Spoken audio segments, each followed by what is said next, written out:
Synod Council voted unanimously to declare the Metro New York Synod a sanctuary synod and a welcoming synod as part of the AMMPARO program of the ELCA, which I want to explain now because we're going to hear and learn about this afternoon. And so the first of our filling our call as a sanctuary synod and being part of this network is to educate, to train the three: accompany, build awareness, and advocacy.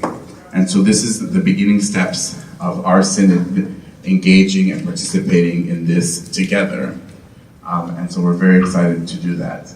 I'm going to turn the microphone over to Pastor Dirk, who will bring us some greetings and a prayer, and then we'll turn it over to our wonderful guests. The Lord be with you. And also with you. Let us pray. Gracious God, here we have no continuing city. We are strangers and pilgrims on this earth. You call us to be welcoming strangers and pilgrims, and you show us that way as you have throughout history called others, Abraham and Sarah to wander, children of Israel to wander, Jesus, Mary, and Joseph to wander, disciples, martyrs to wander. Help us to wander with you, and wandering with you to enable those who are without direction, without place, without home, without companions, to join with us and we with them, so that your church, your people, and your world might be one. Be with us this day, that work may be done with us and through us. We ask this in Jesus' name. Amen. Well, hi, my name is Mary Campbell. I'm the program director of AMMPARO. And hi, I'm Alaide Vilches-Ibarra. I'm the program director for migration policy at your ELCA advocacy office in Washington, D.C. And I'm in Chicago, so I can give you greetings from our church council. They're meeting today in Chicago, and from our presiding bishop. We gave a report yesterday. It was actually, I was in Chicago and Alaide was in Washington, but they wanted a primer on AMMPARO, so we had a chance to see them, and they were really excited when we could tell them that this was a welcoming and sanctuary synod. So they are excited about you. So we are going to, we have a little roadmap for how we're going to spend our time here today. Let me show it. This is, so after we say a couple of words more maybe about who we are, then we're going to spend some time where you have the chance to get to know each other a little bit more. And also to express what your expectations for this morning time might be for us. Then it looks like we have the perfect numbers to divide you into two groups, and we will have two migrant journeys that will happen in two different groups this morning. Alaide is going to then talk about the current context for migrants and refugees and what's been happening in Washington, D.C. and related to with our companions in Central America. We will then have time for you to, I don't know how many of you have seen one of the AMMPARO resources, which is the 40-Day I Was a Stranger Bible and Prayer Challenge. We'll have a chance for everybody to get a copy of that and to have a little Bible study. Hopefully everybody's got either a Bible on the Bible app on their phone or some way. We will have a verse up there in case you don't, and have a chance to share. We'll talk about the AMMPARO strategy and then take a break. Afterwards, we just want to talk about what can you do and how can you get involved. So that's what the plan is for this morning. So I hope that sounds good to all of you. We're really excited to see a great turnout this morning, considering all of the things that you've had to face already to get here at this point in time. I guess just a few more words about myself. I served in Central America as a missionary with the church in El Salvador, so that's why I know the conditions in Central America very intimately. It was a while ago, but it was such that even then, in the 90s, we had people migrating, and people continued to migrate, and I've continued to be connected So friends of mine that I knew and loved in El Salvador are now living all over the country, in Los Angeles and Atlanta and in different places here. And so I came to the LCA.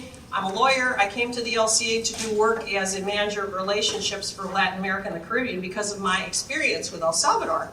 And so from that position, when our church came together, and basically it's the two executive directors for global mission and domestic mission, even though the numbers have been going up, it wasn't hitting the news until 2014.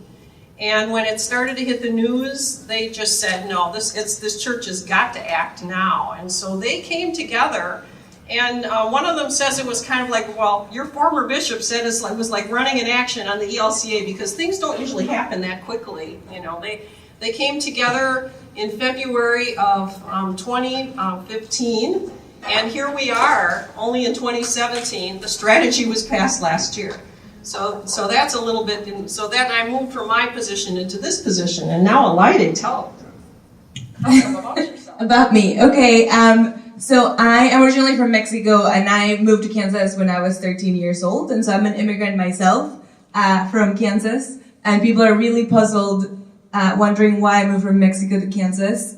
And the answer is I have family. I don't know. That's where people go. And so that's my home, and when my parents still live in Kansas, I have family also in Mexico. And I worked in public policy in Kansas to pass the in-state tuition bill and to protect the in-state tuition bill that allowed undocumented students to be able to pay in-state tuition that had grown up in Kansas. And then I went to Washington, D.C. to work at the federal level. When I went to Washington, D.C., one of the organizations that I worked for was Lutheran Immigration and Refugee Service, LIRS. Some of you may be familiar with them. You may have worked with them in their advocacy office, and from there I moved to the ELC advocacy office. I think that when I first moved, I remember to Washington, D.C., I remember thinking, okay, well, you know, I'm going to be here for a couple of years until immigration reform passes, and then I go back, you know, everything, you know, I'm cool, I can go do, you know, I'll go do something else. And now we're in a situation in which not only immigration reform has not happened, but we're very, very far away from that and protections. And so it's been an interesting thing. And certainly that was a reality when I moved to DC. But it was right during that time. So I'll start us off with the icebreaker. Okay, so this is something that I actually learned from one of our fellows. And it's, bear with me, you have to find a partner. So everybody find a partner just sitting next to you or behind you. This exercise, if you have a partner or even groups of 3 I'm seeing, it's called Who Are You? And it's this situation in which one of your partners, one of the people, you will choose who asks the question and the other person will answer it. And the only question you're allowed to ask, and I know a lot of people cheat on this, so don't cheat, is who are you? So you will ask the question, who are you? They will answer it, and those people who are answering are able to say one word as response. So you will say, who are you? 1 word. Who are you? 1 word. Who are you? 1 word. And we'll do that for 1 minute. So you'll have to, so again, only question you're allowed to ask is who are you? And only 1 word answers. There you go. Yeah. I like this, Mary. Yeah. Okay, so I'm going to take time, so you don't worry about the time. Get in your who are you mode. Just 1 word? Yeah, just 1 word answers and only who are you. So we'll do 1 person always asks, 1 person always answers, and then we'll flip back. So we'll do another minute where the other person asks, the other person answers. Does that make sense to everybody? Any questions about that? Yeah? Okay. So what were some surprising things that you found in this exercise? What were some of the things that made that you liked or didn't like, or some of the words that you heard that you really liked that people define themselves? Maybe you heard somebody and you thought, I should have said that, you know, why didn't I? What were some of the things that kind of surprised you, some of the words that you liked? Not necessarily a particular word, but initially it was very easy to do it. And as you had to talk about yourself, you started thinking, what describes me? So that was a little more difficult. Yeah. Could everybody hear, or should I give mics to people? Okay. I'll give mics to people so that we don't have to. Anything else that surprised you? Any other words that you really identified with? Yes, I think most people identify themselves as a parent or a spouse, or in relation, they were identifying in relation to other people. Yeah, you identify. How many of you identified yourself as a parent, a spouse, a brother, sister, something like that, right? Yeah. Yeah. Okay. So we have, right, so that's something that's really interesting, and something I loved about this exercise when I learned it from our fellow, was that it's interesting how no matter what room I'm in, no matter what age I talk to, no matter where people are from, oftentimes we identify ourselves as very similar things. We think of ourselves as some similar things, right? And that speaks to something that we all have in common about how we're all brothers or sisters or, women. And then some things that surprise you about how you define yourself. And it also brings me a lot of anxiety because I'm like, well, I'm talking to this person. I need to make sure that I convey all of who I am, right? When it's just like this little snapshot sometimes of who you can be at a particular time in a particular moment, right? And so I'll let Mary guide you through some of the expectations, and you'll do some more group work in that. So stay with your partner there. And the next thing I want you to do is you all came here with an expectation in mind. So I want you to take the time to share that expectation with your partner. And then we'll just ask you to say a few words about that if you would like to afterwards. But just in your small group there, just share with the person that you just talked to about what was your expectation coming here. At the end of this will be a good experience because I was able to what? Or learn what or do what? So go ahead, we'll give you more like 5 minutes to actually talk to each other this time, not just a minute. So go ahead.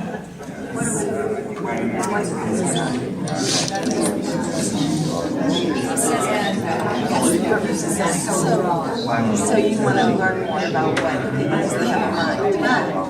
Well, and I agree with you. I mean, I know something about what we've done to accompany immigrants to the hearings and so forth, because I did them for quite a while. But what they tend to be doing a lot more of now is just going to someone when they have to report, and sometimes they don't come out because they're being sent out of the country right away. Well, sometimes that's just temporary. That's just a couple of days when you're on a plane. It's not very long. It can be longer, but when you get down to the immigration courthouse, it's really a zoo in there because of course you're used to doing it all the time. It's pretty crazy. And even the people who have attorneys like Wiggy have a wonderful attorney, and he speaks English very well and he teaches in schools now. He has a job teaching. You're taking the place of another teacher who's out. And because he has permanent residence, he has a green card now. It was exciting to hear that the level of conversation went up. So I was just commenting to Christopher and to Elide too. We've done this exercise across the country in different places.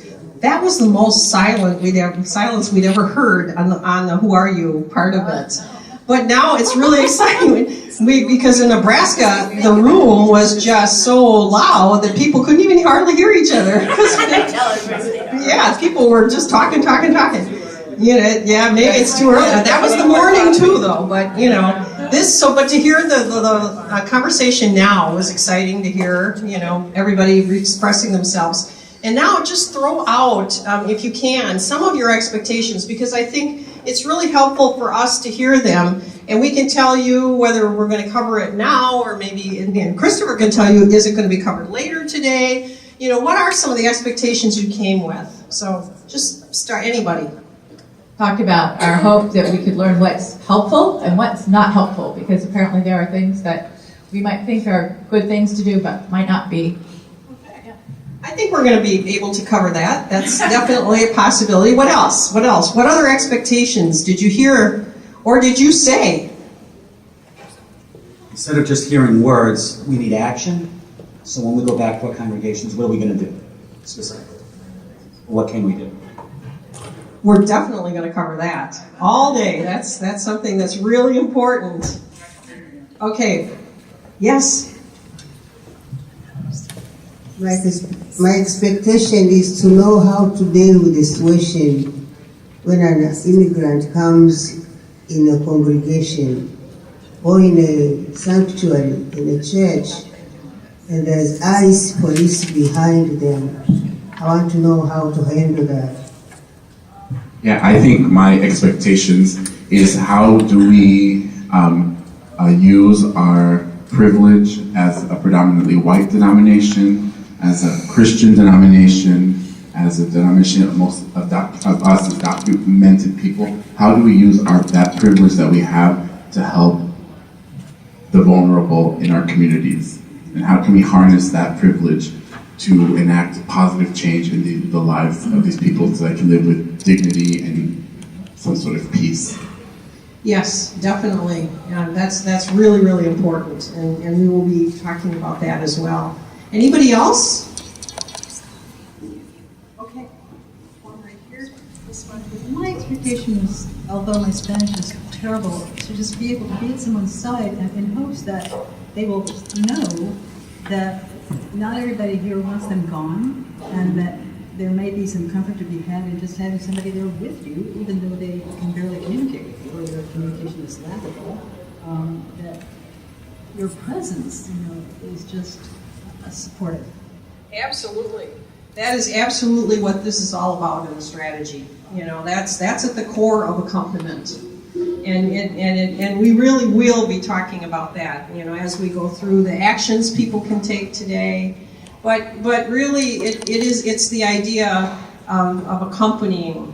It's not doing for, it's being with. And so what you're expressing is exactly what we're hoping. Anything else before we move on? Yes.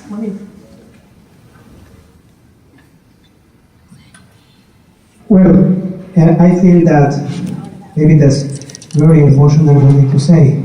When I feel my heart as a sanctuary because I want to protect my brother, my sister, and when she feels her heart as a sanctuary to protect the brothers and sisters, and when we feel in our heart is a sanctuary and we protect, and when this church we feel in our heart as a sanctuary, and when we Synod feel in our heart as a sanctuary, especially because the Holy Spirit drive our heart. This is my expectation, that we are really filled, that we are sanctuary for our brothers and sisters in this city, and in this country, and in this world. Thank you very much.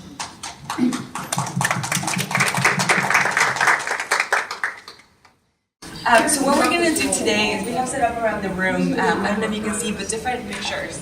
And so we're going to go through a bit of some of the policies that we're working on with AMMPARO. So we will go to the first, so in the country's border, right? So what drives people to decide to leave? Then in transit, so usually that would be through Mexico. In a border, so somewhere along the border of the U.S. and Mexico, and then finally we'll end up in a U.S. community. And through it, we'll kind of talk about the different issues that happen in each of the places. So it looks like maybe that group is going first, so we might need to wait a second. But I was quick handing out. Yeah. So we'll wait for a second, so you can talk and hang out for a second. That's okay. But if you're a migrant mother and a migrant child, know that you're first. So if you can read your parts and figure out like what it says, like why you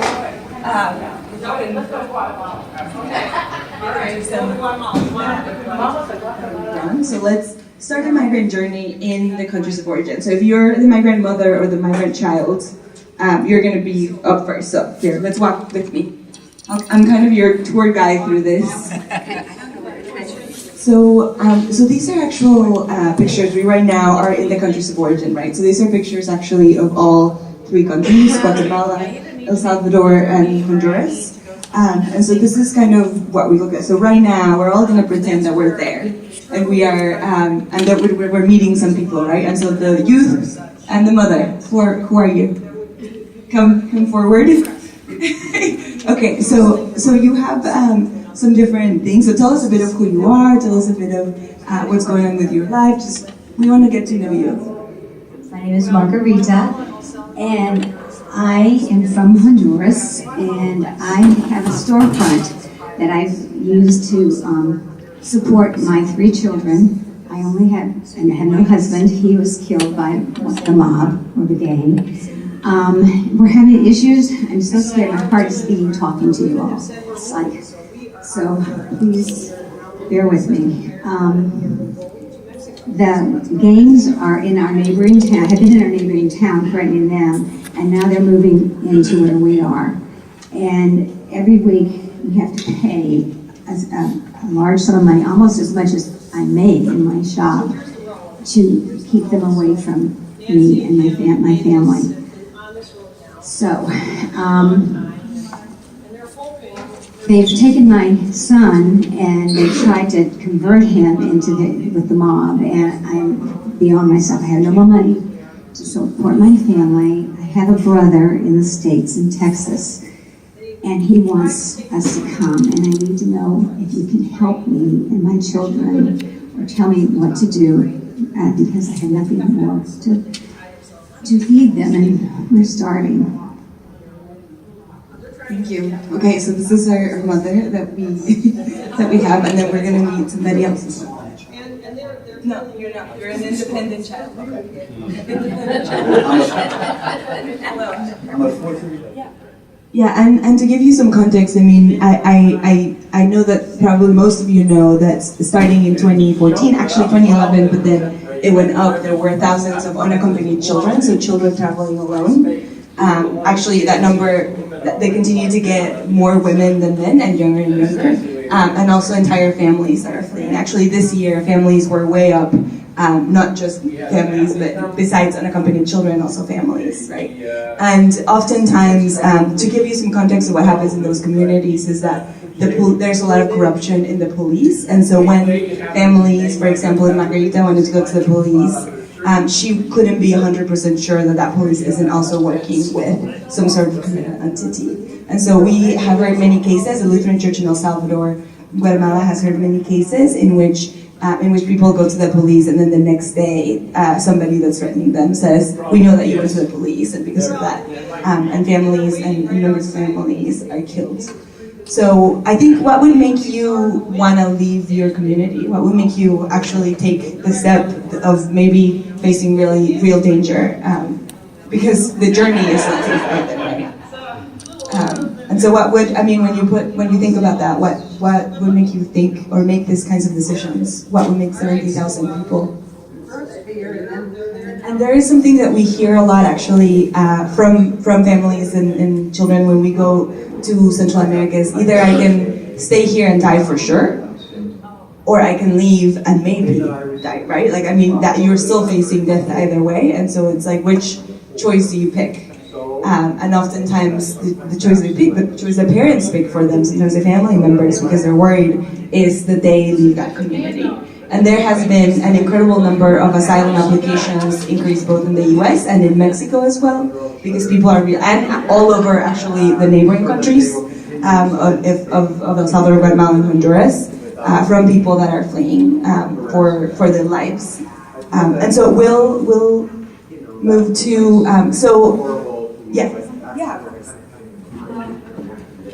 You know, sometimes what happens is that people don't understand the severity of the organization of groups like the gangs in countries like Guatemala, El Salvador, Honduras. These are well-structured, organized groups that basically compete with legal authorities.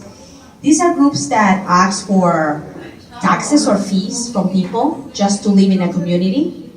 And if you don't pay those taxes or you don't pay those fees that they charge and communities and people that own businesses, they will threaten to kill your family. They actually do. I have an aunt who lives in Guatemala who owns a small business.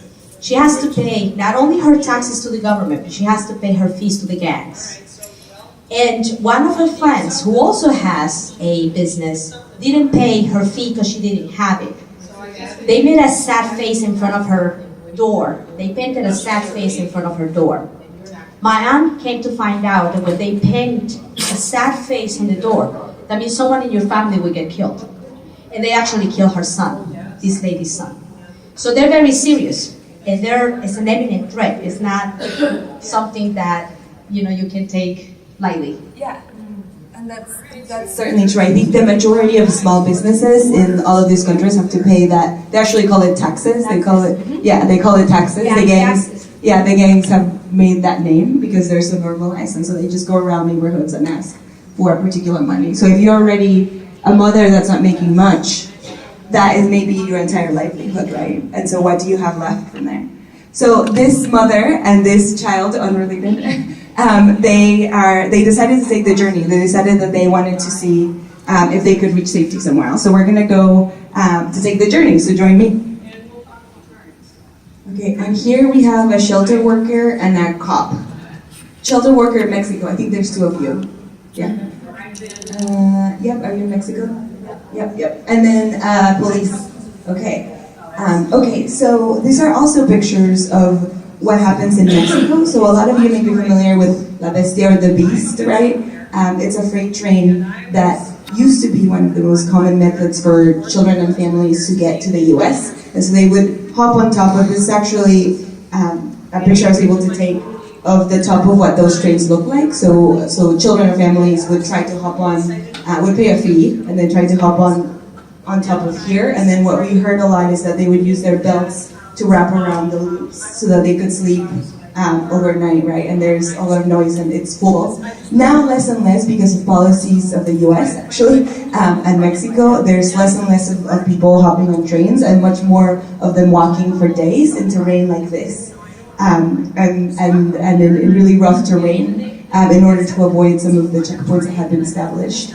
And then here you can get an idea of the map. This is the map between Guatemala and Mexico and what it looks like. Some of those red dots that you see, and this is not printed very well, are some of the zones that are known to be dangerous. So that they may have criminal entities, they may have different ways in which they target immigrants as well. So the more that they're walking, but they're not able to get into kind of this normal ways to get through to the US, more and more they may have to encounter some of these red points and there's no way to avoid them. So here, okay, we have my mother, my child, and then they encounter a couple of people. So let's see who they encounter.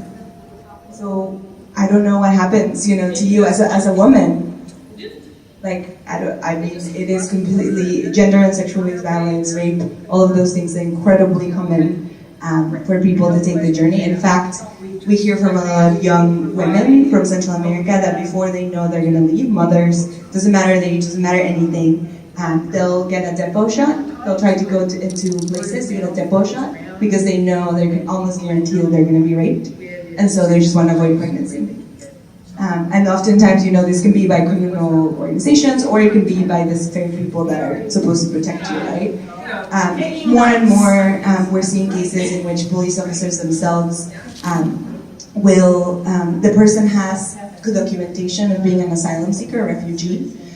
They have articles about what happened to them. They have proof, they're going to the police multiple times. They have proof that their families were targeted. And even then, a family, like a mother and a kid, will be returned back and will be put in deportation proceedings in Mexico to go back to the same danger that they left. And so obviously they have to hide and come right back, right? And so it's kind of a circular thing, right? And nobody is there to protect them except for sometimes shelter workers if you're lucky enough to get to that person, right? You guys were lucky in some way because you encounter somebody that may be there to actually provide you with some assistance and be able to maybe has connections with some of the agencies that you will need to encounter to be able to apply for asylum. Maybe at least you'll have a safe night, one safe night where you can sleep.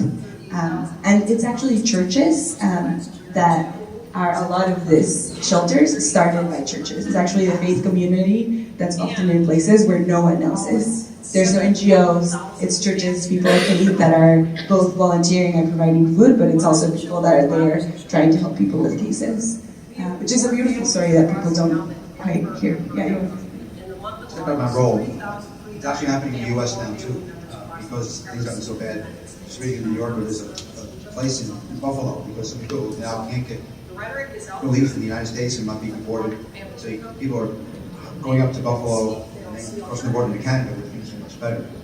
And so it could be the same role in Buffalo for these jobs. It's just terrible. Just I know that In fact, some of the directors of shelters in the south of Mexico have petitioned for international protection. So they have to have at least 2 different private guards with them at all times because they've been threatened. And these are not necessarily para-police that's threatening them, it's actually the government. I mean, it's very murky about who is actually threatening them. Is it like a cartel? Is it the state itself in Mexico? Who is it that's threatening them? But I know that they've requested, and it's very murky in some of those areas. And some places they do have some sort of protection and there's some sort of relationship. It kind of depends. The more you're seeing us speaking out, like doing the advocacy piece of it, speaking out against some of the policies that may be causing all of this, right? The more likely you are to have a low-going relationship, a broken relationship. But I do know multiple shelter directors in the south of Mexico have to have 24-hour policing. They have to have a bunch of cameras and be monitoring them because they're afraid they're going to get killed. Yeah, and those are pastors sacerdotes, that are doing that are the ones that are being persecuted. Okay, so Margarita and Evelyn, is that right? The names. Okay, so Margarita and Evelyn make it out of the south of Mexico. They actually make it to the U.S.-Mexico border. Yeah, you're leaving us, you're leaving them, and they're able to pay off somehow. They're able to to get through that bump, right? And they face a lot of things in the way. So they make it to the border, the U.S.-Mexico border. So now we're in U.S. territory, right? Where we all are, kind of. So this is okay. So here we have a border patrol officer. Which of you is the border patrol? And then we have another shelter worker, the U.S. Okay, that Margarita and Evelyn are gonna encounter when they're here. So these are again pictures of some of the things that happen at the border. This is the actual border. As you see, there's actually a wall in some places, right, already. And these are crosses of people that have died, as you mentioned, died in the journey. And sometimes they know names, right? So Roberto Montiel, he was 30 years old from Oaxaca, where I'm from, when he passed away. Serafin Lopez, 17 years old from Oaxaca, who died. But there's also people that they don't know who they are, no identificado, they are not identified. But somebody's putting crosses for them. And this is, again, another piece of the border that's also a wall in which you can see that there's hundreds of crosses of people that have died trying to make the journey. And then finally, some of the process at the border. So there's a specific processes that I'll talk to you a bit more about after we hear from our Border Patrol and our shelter worker about what happens to children if they happen to make it, right? If they go through all of that, they happen to make it to the U.S. What happens to those children? What happens to those families? So tell us a bit who you are. Let's see if you guys are happy to, if you're happy to see. I'm one of the Custom and Border Control agents that you encounter as you come across into the Arizona area. I'm fortunate that I'm an American citizen, but my parents had to cross the river to get in. They had to make their way in. I was born here, my brothers and sisters as well. So we certainly have a little bit of privilege, but it hasn't been easy. They look at me, they look at my skin, and jobs have been difficult to get. I've always wanted to be a police officer. Not so much bullying if you are. I finally got the opportunity because some friends said, hey, you might work out in the Border Patrol. And I got the job. And you know, at first, it was good because they hadn't that police authority that I was looking to have. I had the Spanish, so I was able to converse with the people that were coming through. But these last 2 years, it's really been stressful on the job. Seeing all these mothers with children. Seeing children coming through without any family. My heart says those children shouldn't be with their family. they shouldn't be coming through on their own. They should have just stayed back. It hurts when I do apprehend people, and it's I have to do that. As much as they may try to offer me some kind of tax, I can't take it, because if I do, I lose my job. If I turn my back so that they can slip through, I lose my job. So I find it very stressful, at least for myself, to have to play the role of ultimate authority to arrest them and bring them into the detention center.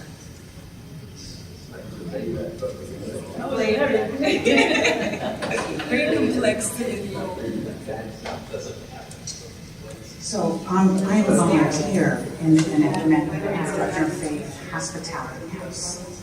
And we are there to welcome those that have just completed this We do not ask any questions. Are they legal or not legal? That's not our role. Our role is to receive them, to care for them, to give them something to eat, to have them rest, and then to really embrace them with a love and a welcome that we need as well as concerned. We don't have to deal with our local authorities, and we also have to deal with those that are on board. And so it's important that we kind of maintain relationships with those that have that authority, my friend here. But our hearts are with those that have just made this tremendous journey.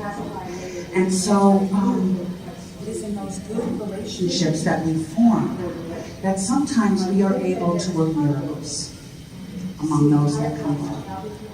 And so that is our hope, always. And so we will sit and we will listen to their stories, and we will do whatever we can to help them in any way.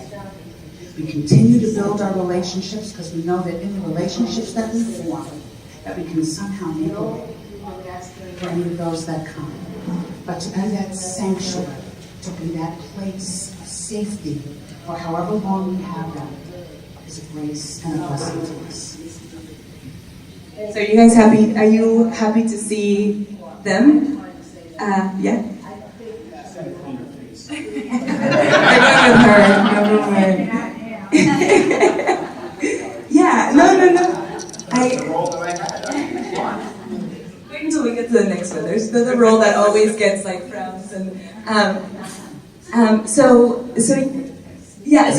we keep hearing actually many of the testimony from actual Border Patrol agents was how much they felt for children, right? If you see a children or a mother, many of them actually bought diapers when the numbers really increased and the government wasn't ready to receive them. But at the same time, we know that mothers and children many of them were turning themselves into Border Patrol because they wanted to apply for asylum. And so to begin that process, you have to tell someone at the border that you are applying for asylum and that you want refuge, you are afraid to come back to your community, and so then you can start the processing. We are incredibly concerned that as policies change with this administration, that we've heard multiple stories of people being turned back by Border Patrol agents themselves, especially in certain places, even though that's not the law and that's actually illegal to do, that's kind of some of the practice because there has been some sort of this idea that everybody can do whatever they want and, they will not face consequences. And similarly, shelters at the border play this interesting role. I mean, we were talking about, you were talking about the relationship between shelters and police in Mexico, right? But in the US, that relationship is much more stronger and open sometimes in communities because Border Patrol knows that they need help from shelters, and shelters know that they have to continue to work under, the law.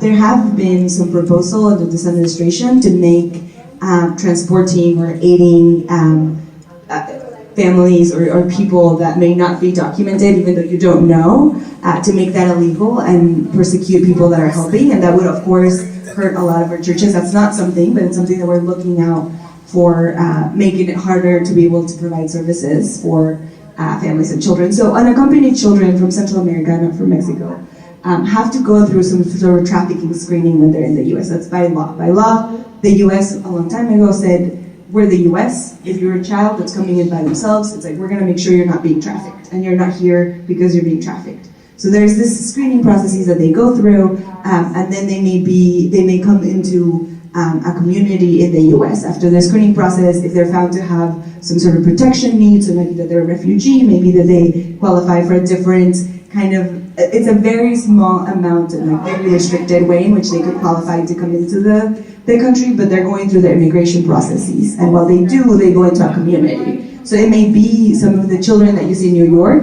may have gone through that process altogether. Yeah. And families. It's different for families. So under the Obama administration, the practice of family detention began again. So many families are being detained at the border. They're being put in jail-like settings. So you and your child would both be put in jail-like settings in which you are supposedly, you're given food that may not be, it may not be something that may make you sick. We've heard that from a lot of families in detention today. That practice continues and wants to be expanded. Actually, there's calls for us to increase family detention so that a mother and a kid can be put in detention for months. Some families are they also go into community. So it kind of depends on a bunch of things. And it's not like something will guarantee that you will be released and something else will guarantee that you are in detention. It's just your luck. And so many families are outfitted with, if they are going to go into communities, there's a way in which Border Patrol and ICE can tell where you are, and many of them are given ankle bracelets. So you can see here, and you can see that sometimes when you have a DUI and stuff like that, you have those ankle bracelets. So they're released into communities, but they might have an ankle bracelet with them on them. Or they may have to check in with ICE. Or there may be some other ways in which ICE and the Department of Homeland Security make sure that you're not going to just stay in the country. But again, immigration detention in the U.S. is not made for punishment. It's only meant to make sure that people make their cases, right? That people show up in courts, etc., etc. It's not actually supposed to be a punishment. Because immigration is not to the level of different crimes that are committed in which you are supposed to be punished, right? But we're putting families in detention for months and months and months, and obviously the toll that it takes in families and children, it's incredibly high. And we've heard of families getting sick because of the food and the conditions that exist. Obviously, children are learning English at the same time, but they're going to school in a detention facility, right? And so they're there for many months. And we hear how dehumanizing that is for mothers and children that have to face that when they come in asking for refuge. And just because you ask for refuge, it doesn't mean that you will get it, and it doesn't mean that you'll be released. You may be in detention for a long time. Okay. All right. So our mother and our child actually were released to community, so they lucked out and they weren't put in detention. Our mother wasn't put in detention. Okay, so here we have a caseworker, I think, a teacher, and then a member of Congress. Are you a teacher? You just are supposed to, if you want to read it and just say who you are, just say like, I am, and then read. That'd be fine too. If that's what you do. Are you a member of Congress? Okay, we have a member of Congress. Yeah, you want to shake hands with everyone. We have a teacher that's facing some of the, a lot of people are coming here. And actually New York, it's one of the states in which most unaccompanied children are coming, because they're with a sponsor.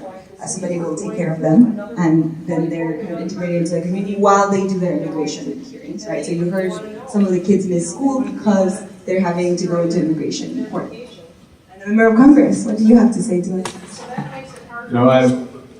I went to Guatemala at the end of the last session with my family, and I didn't see any of these problems. We had such a great vacation there. People were so nice, so warm to us.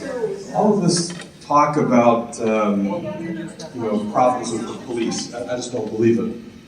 But some people from my church have been, coming to me regularly and sharing some of these stories, and so I sort of feel like I'm torn. And last year when I voted for Kate's Law, I thought I was doing the right thing by making certain that these people who cross the border illegally when they come back, we turn them away. They're criminals. I don't want them here. But, you know, I've begun to think, you know, maybe there is some truth to this. But I don't know how in the world, next year, when I run for re-election, and I need to hold those, kiss those babies in those lines and shake all those hands. No idea how I'm going to get re-elected to Congress. So it's a real tough situation. My name is Charlie Dent, and I'm running. I am not running for the U.S. Congress this year because of this very issue.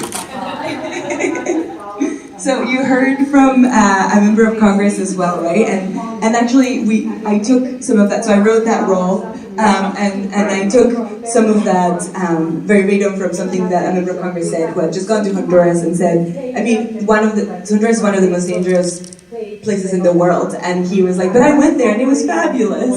How can there be, you know, and he had gone to a resort, and sure, that also exists. So that's actually something I didn't just make up, that actually happened. And so you see here, a couple of things that I want to highlight is how much member of Congress's kind of idea of what's going on is made by the people that are calling or letting them know what's happening. So you think your constituents will not like you if you start, you know, championing protections for children and some of those things. And that may be the case, but oftentimes what we hear in working in the ELCA advocacy office and going into members of Congress office is how little they hear from people that care about immigrants or who have a complex view. Maybe they don't, you know, maybe they don't want certain people, and maybe they understand why it's important to have protections for trafficking, protections for children, right? And how much they're not hearing from them, and they're hearing from everybody else. Even when I know that in those communities there's many people that feel very differently. Do you find that that's the same way in churches? That pastors feel nervous about taking this kind of ministry when members aren't as scared as they might be? Yeah, I think so. I think oftentimes something that's interesting and something that I want you to take out of this journey specifically is how complex immigration can be, right? I mean, we've been talking to something that applies to children and families, but laws apply to single adults differently, right? And some of them are asylum seekers, some of them may be, you know, refugees and asylum seekers. Some of them may be able to come in under different protection mechanisms. Some of them may be undocumented, right? So there is a lot of complexity in immigration, and so when people talk about immigration, oftentimes they only say like criminals, not criminals. Either here legally or illegally. You either come in the right way or the wrong way. But there was no right way. There was no program, and I'll talk to you a bit more about that in a second. No program that you could have used, that you could have used and you could have used to get to the U.S. any other way. There's no program that you could have had. Unless you have $1 million and you can be an investor visa, there's nothing you could do to be able to come here any other way, especially in your situation because of the violence, because you need to leave like right now, right? Or something might happen to you, because you don't have a lot of money. All of those things are things that affect how you might be able to come here the right way, right? And so there's a lot of complexity in immigration that oftentimes we don't hear. And including from, you know, we heard about the Border Patrol agent, but he wasn't just like a bad guy that wants to get all by, right? You know, we're all humans and we're all really complex, and so he was also kind of a little bit, you know, touched by the fact that it was children and families, and that was different than what they thought they would encounter, right? But at the same time, there's this laws and systems that may make it so you have to do certain things that maybe don't feel like the right thing to do, you know? And so that's what's interesting about some of this and some of the conversation. It's just to talk about how complex things can be, right? And how many reasons people might flee their communities for. I'm so glad that you included this scenario because I encountered that a lot in church, where a member of the congregation goes to a Latino country, especially Central America, and then they come back saying, "Oh, it was so beautiful, the place is gorgeous. What is your people doing here?" You know, it's exactly that. They see the good of the country, but they don't really understand. And we also see that even with the State Department, you know, people who live in the country but live in a very specific neighborhood, you know, and when we go there and the Lutheran churches are in some of the most embattled places. I mean, there's places, Lutheran churches that I have to visit and have to make sure that there's like, that I follow a certain protocol because they don't know who I am and I'm coming into that church, I may be at risk. So I need to make sure that I go with the pastor. I need to come into places. Lutheran churches are in these places. And so we get to see, we as Lutherans, all of us get to see a reality of some of these countries that even the government officials may not see, because they're looking at the nice places. They're having security the entire time, right? That's a different reality. Or they're going to a resort, you know what I mean? Yeah, and that's a different reality than what other people live with. The flip side of the policy issue that's flowing down, and you have certain political leaders that are talking in such venomous terms of rapists, drug dealers, and criminals. It's flowing down, particularly to the children in school, creating an environment where they can be bullied and picked on. The school counselors, the social workers, and that social network is so overtaxed dealing with this. Not just in New York, but throughout the country, where it's almost okay to victimize the community, the bullying. Yeah, absolutely. Yeah. Beyond the policy level. Yeah, beyond the policy level, just the conversations, and we'll talk more about that. Kind of all of us to get there as a group, but certainly that's true. That I see it in the policy world, right? Because that's my world. But we can see it at every level of our communities about who gets the blame for something and who is the victim, and how all of that plays out. And the more you have policies and conversations at the policy level, the more you tell me I should be afraid of someone, the more I'm going to think that I'm a real threat, right? And so that's something that I try to work with you on to make sure that you understand that responsibility, because oftentimes I think that members of Congress will say something because it sounds like the right policy thing to do without realizing what kind of impact it has in their community and what they're saying to the rest of the people in their community, right? So we'll talk a little bit more about that. I think we have a little bit of a break, and we'll unpack what we just kind of experienced, and we'll tell you a bit more about AMMPARO and all of these things in a second. So thank you so much for being so wonderful. Anybody else, anything that surprised you or really particularly kind of touched you, or you thought it was surprising? I was going to say that among our group, as we heard the stories of people, I'm looking up here to the first sort of station, was how powerfully different those stories are from the dominant narrative in this country. That's told mostly by big mouth politicians or faith leaders. And the contrast between reality and the everyday story, which there is already marginalized and vulnerable, in this country is doubly abused. I had a very good friend who came over illegally, and even going through that process, no one can imagine what these people go through again. She came over alone. She got somebody to take her kids over in the trunk of a car, a baby, a 3-year-old, and the fact that they're going to hear today is amazing. But that was real, but nothing like what really the reality of it. It's not so much that it surprised me, but it's evident that we all have a role. Like in the scenarios, we saw even teachers, we saw many different people, and I just feel that we all have a role. And another, in trying to understand those stories and accompany those individuals. And also another thing that got very clear to me. Of course, I'm very frustrated that still after many years we haven't had a comprehensive immigration reform, but the urgency of our advocacy work. So what can I do to advance this work? Okay, this is the perfect segue. It's like we paid her, but we didn't, to get us into the next piece of what we'll talk about today. So I'll go through it.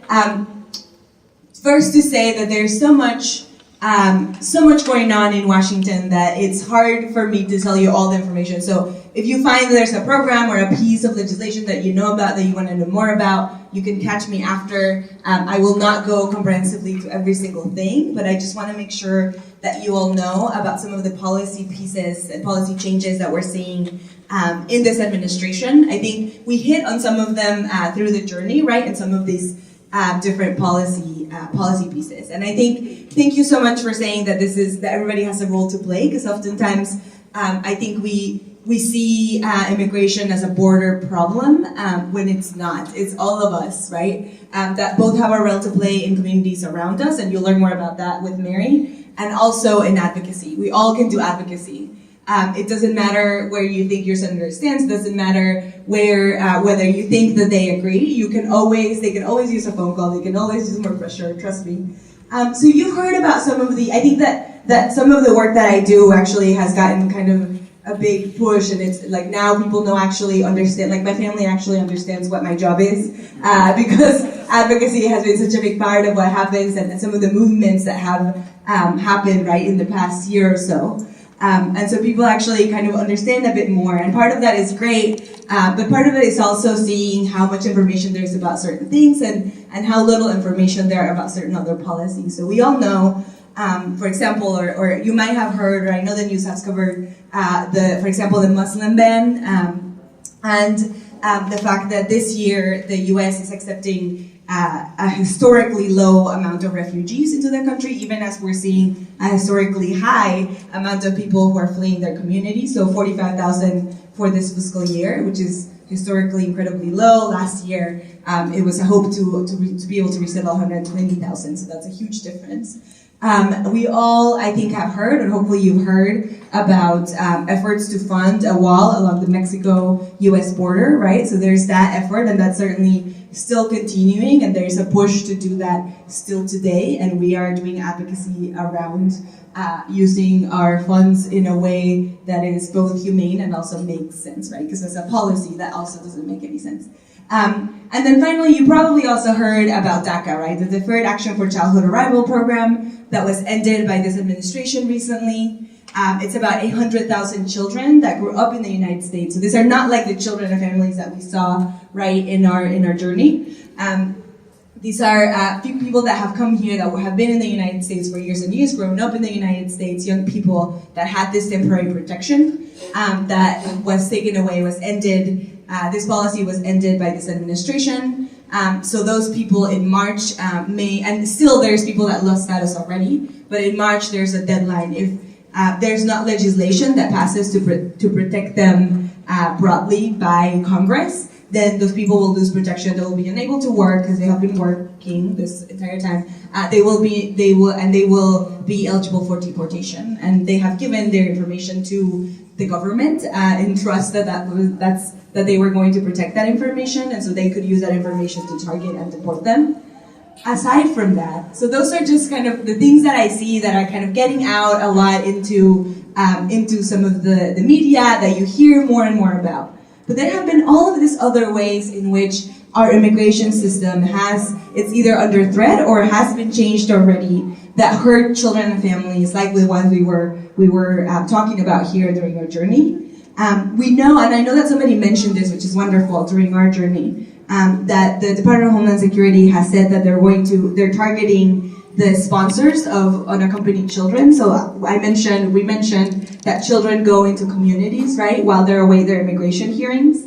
They're using the information they have on the sponsors of these unaccompanied children to target them for deportation. We've seen cases from welcoming congregations of children or families being targeted, and we also know that they have been threatening, the administration has been threatening to charge those families' parents if they can make a case for the fact that they brought them here with trafficking, because they're trafficking them because they're saying that they should come to the U.S., right? And so they want to kind of do certain procedures. That's something that really concerns us. The fact that you would say that a mother that's really worried for their child is trafficking that child, and some of the consequences of that. There's also a program that actually the church and other faith communities advocated for under the Obama administration, that would provide a pathway for children and families to be able to come to the U.S., actually only children, to be able to come to the U.S. if they are refugees, to be able to come to the U.S. and not go through the journey part, right?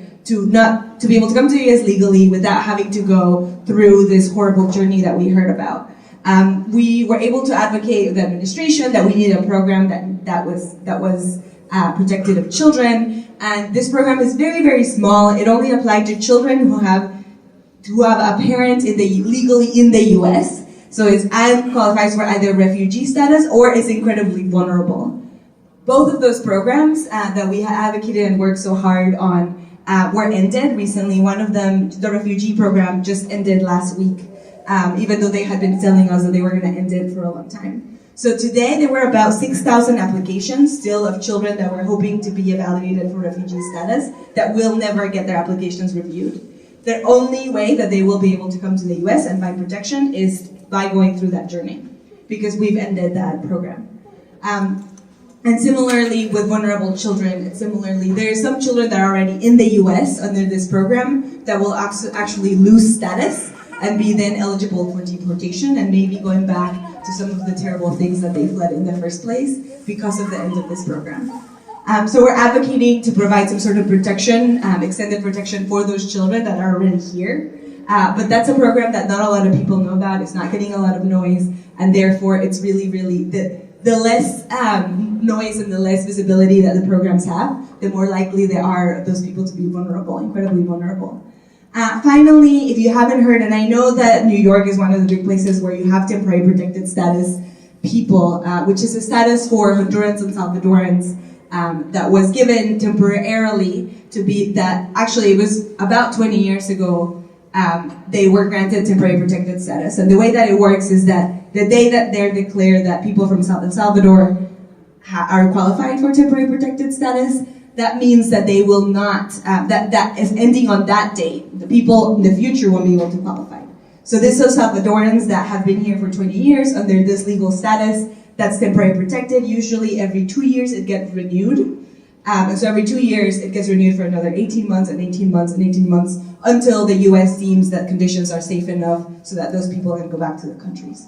Sometimes when a war breaks out, for example, people are giving temporary protected status. If the war ends and there is some sort of stability, that status ends and they can go back. As we heard in both of those countries, the reason why they had it for so long is because they're not stable yet and because there's still incredible danger and people cannot go back to their countries. Just last week, the administration didn't make a decision on Honduras at all. It's actually 10 different countries, not just Honduras and El Salvador. There's other countries as well. But just last week, the administration didn't make a decision on Honduras, which means that it extends for 6 more months. But after those 6 months, we're really afraid that they're going to take away this status for both of them.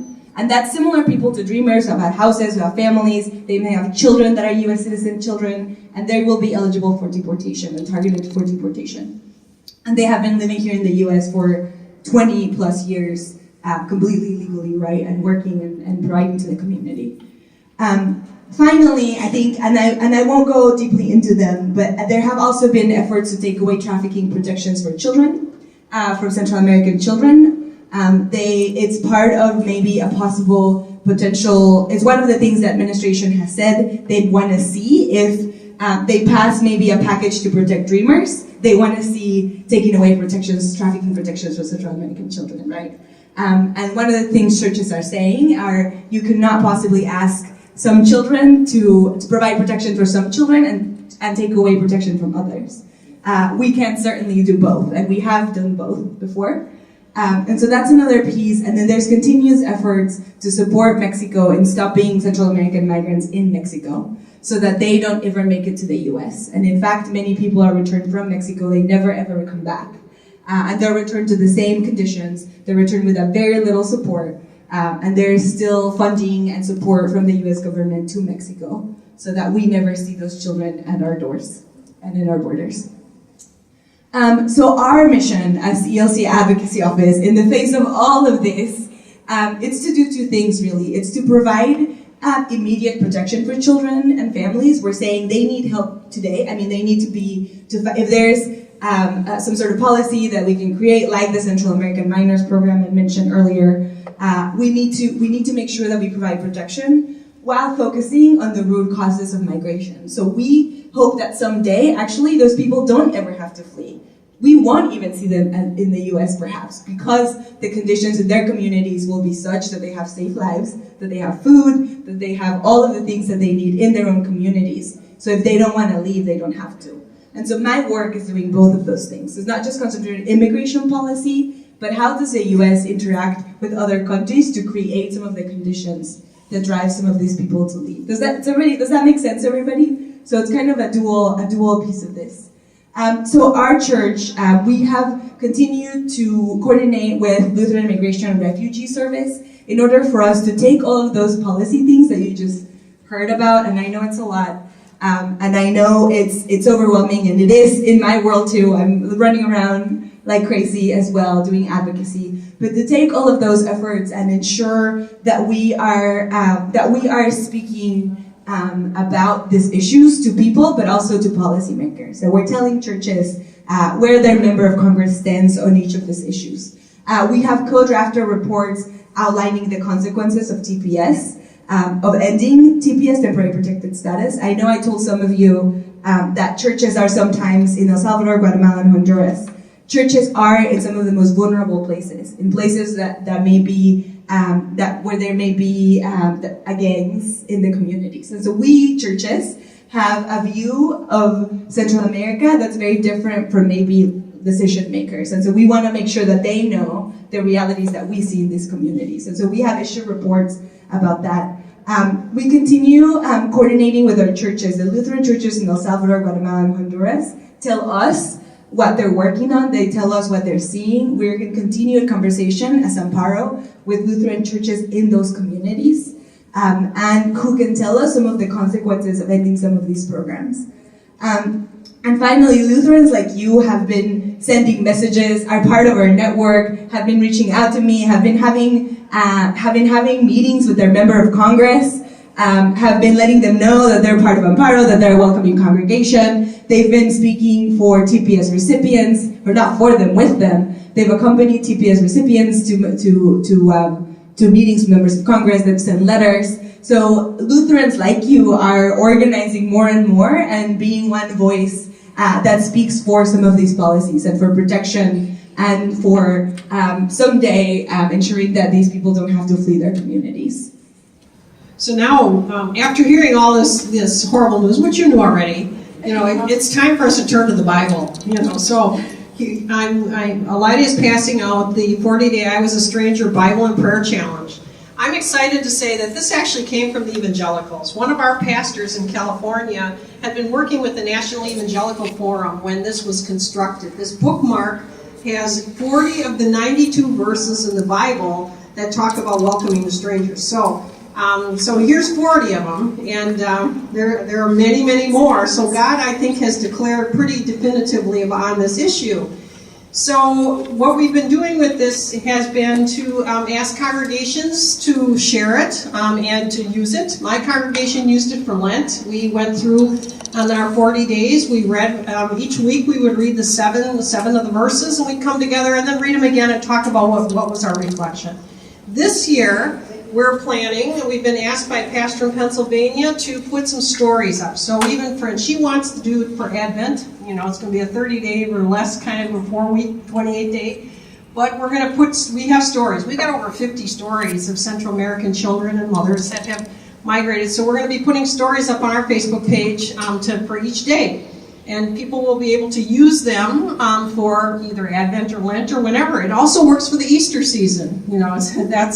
It's pretty incredible. So what I'd like you to do now, just briefly, because I think we need to turn to the Bible after we hear all this really difficult. We know our reality that's around us.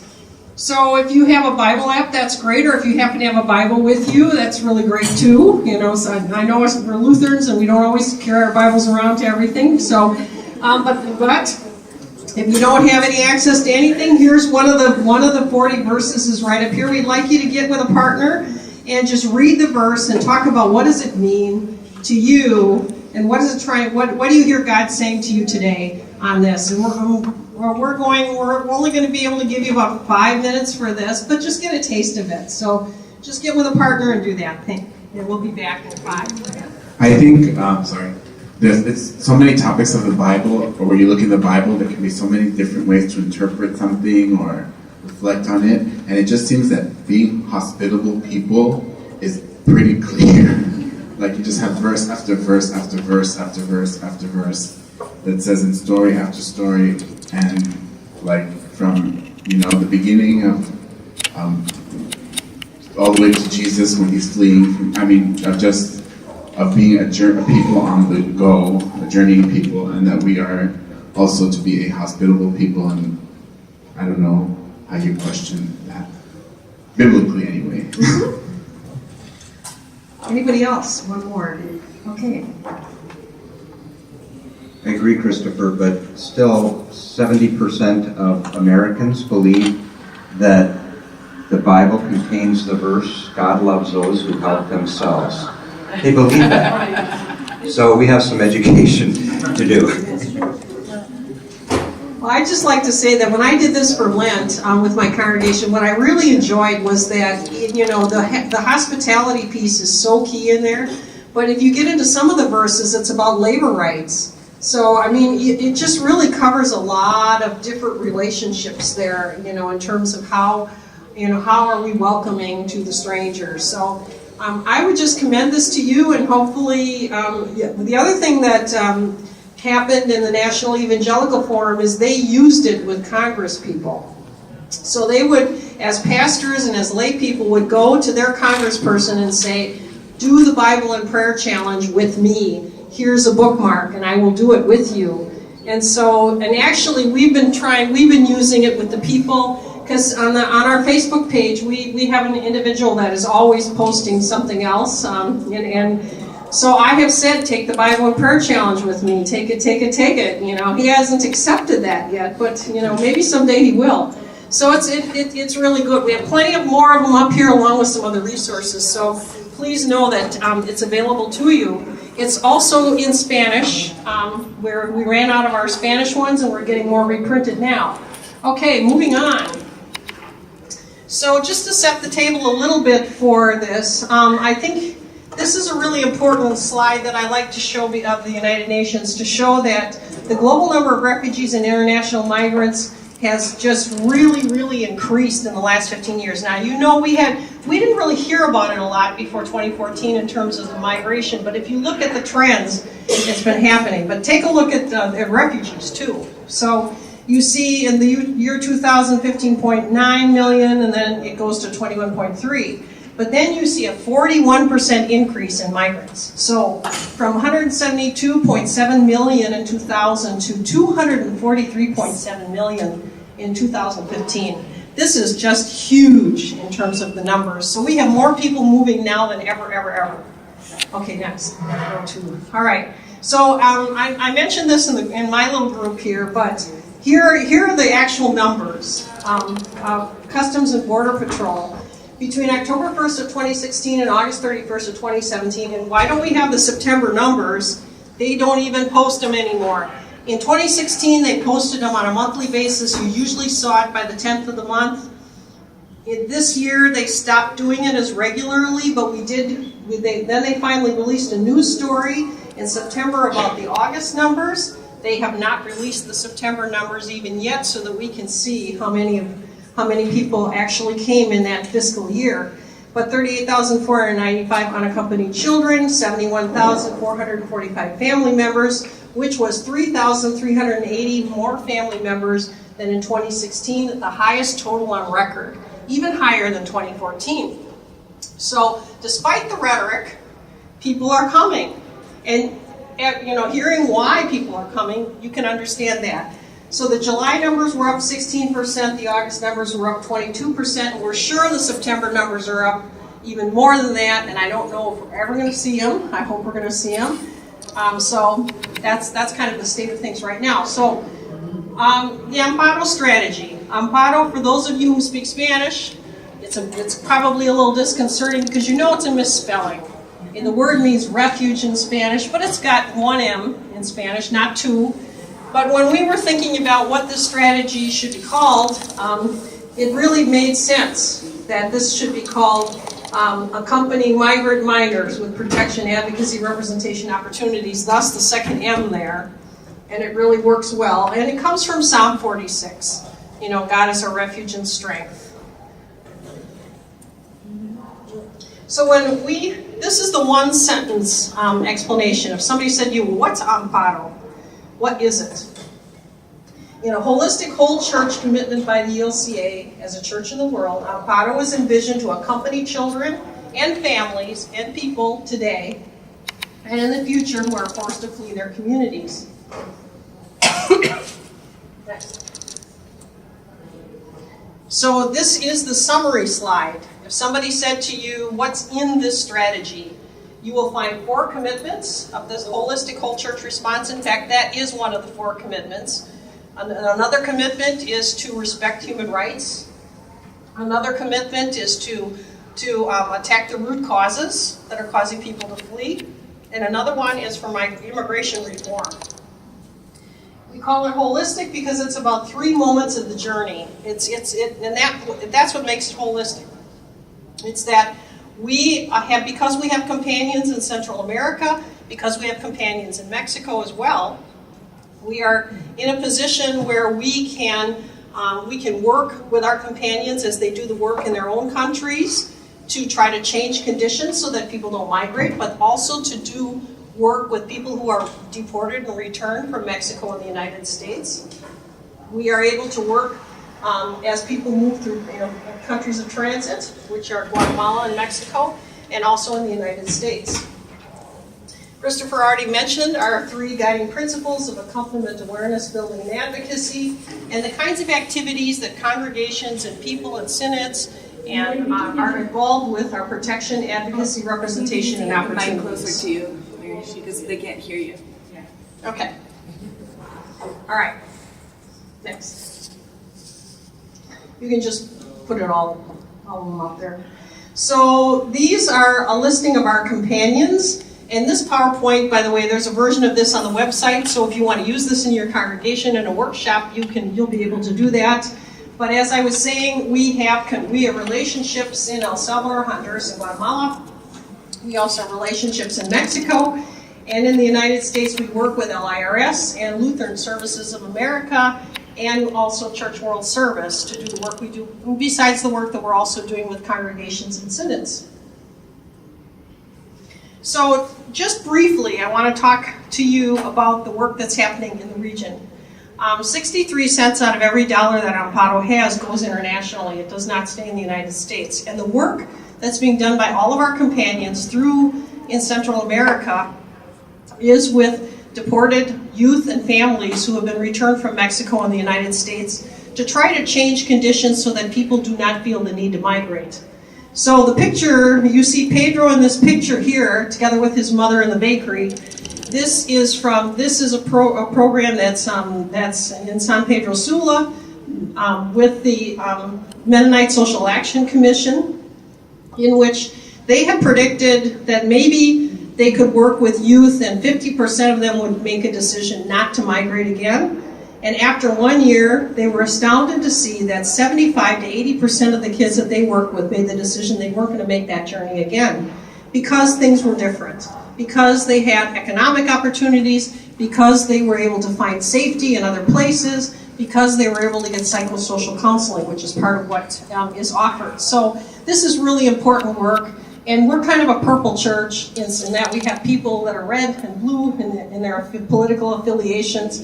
But this is something we should all be able to agree on because nobody wants to make this journey if they can avoid it. And so that's the kind of work that's happening with our companions in Central America. And here's another picture of another couple of youth. One who's working with prawns. Those are prawns that he's holding in his hand there. Pretty big, something we'd all probably like to eat. And she's got a little store. The interesting thing about the church in El Salvador is it has ecumenical relationships and is very actively involved in trying to do something about the violence in that country so that there can be change. And that has actually put the church leaders in danger because by advocating to have conversations with gang leadership has made the government look at church leaders in El Salvador as terrorists. And so it's been very dangerous work, but it's something that the church is committed to doing.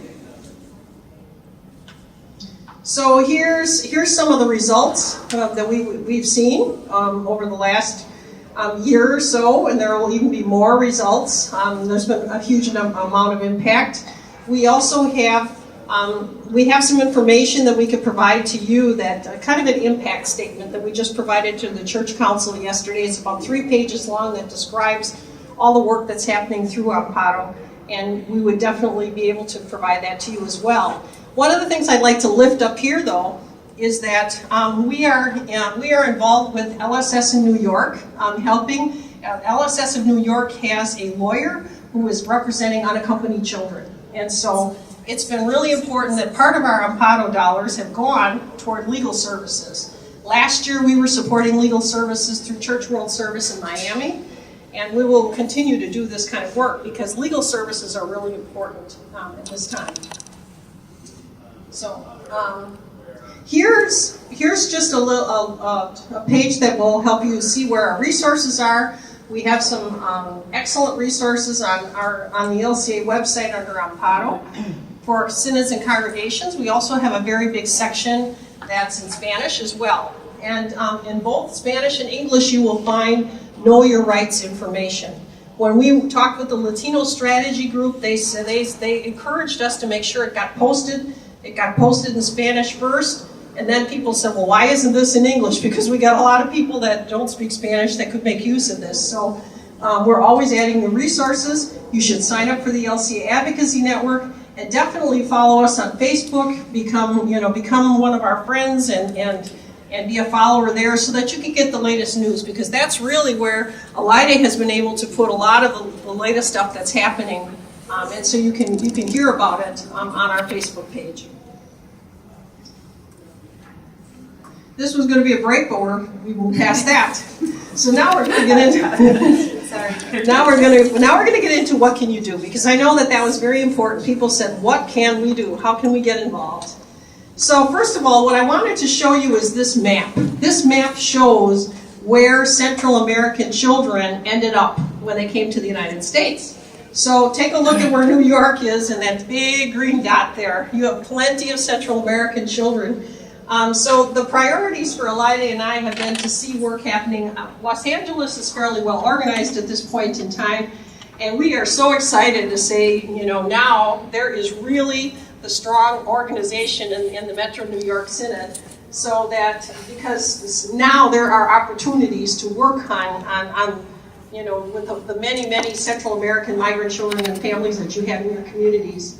DC has got some things going on. Houston does too, but Houston has really gone through an awful lot. So every time that's the Synod, the Texas-Louisiana Gulf Synod makes a plan to get more actively involved with AMMPARO, there's another disaster. That's happened now 3 times in the last couple of years.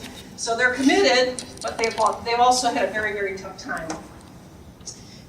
We just met the new bishop of the Florida Bahamas Synod is Latino, and one of his commitments is to see something happen in Florida. So we're really excited about that as well. So this might be a good place to talk about the Guardian Angel program. In this photo, you will see probably one of our most famous guardian angels, Bishop Eaton. She's actually gone to Chicago Immigration Court and been a guardian angel, together with Mike Stady, who was the director of Lutheran Disaster Response in UCLA. It was fortunate she happened to be there, when Bishop Eaton was going to court. So all of us went to court together. And so the Guardian Angel program is the physical presence of the church in the courtroom.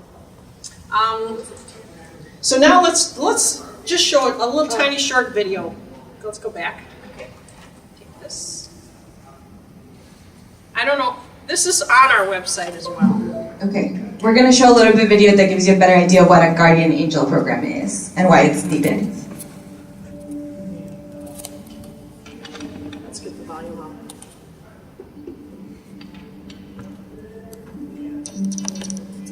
It's up.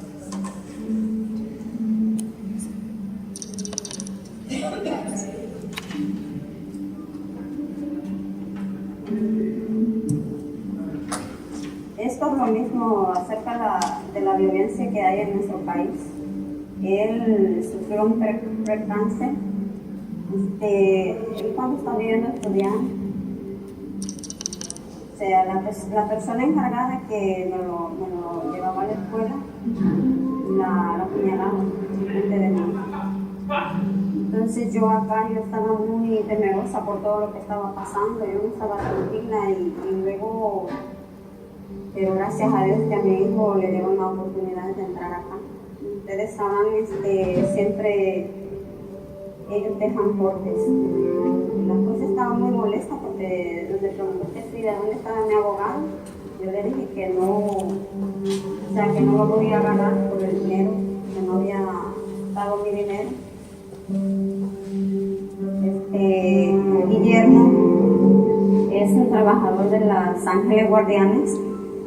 Luego él tocó mi espalda, íbamos saliendo, tocó mi espalda y dice, tranquila, dice, no, todo va a estar bien. Gracias a Dios y a ellos, Los Ángeles Guardianes, hemos avanzado mucho porque la abogada que tengo para mi hijo ya logró de que cierren el caso de mi hijo. Quiero decirles que Los Ángeles Guardianes es real, que no tengan miedo, que busquen ayuda. Puede tocar los corazones de mucha gente para que ayuden a nosotros los inmigrantes.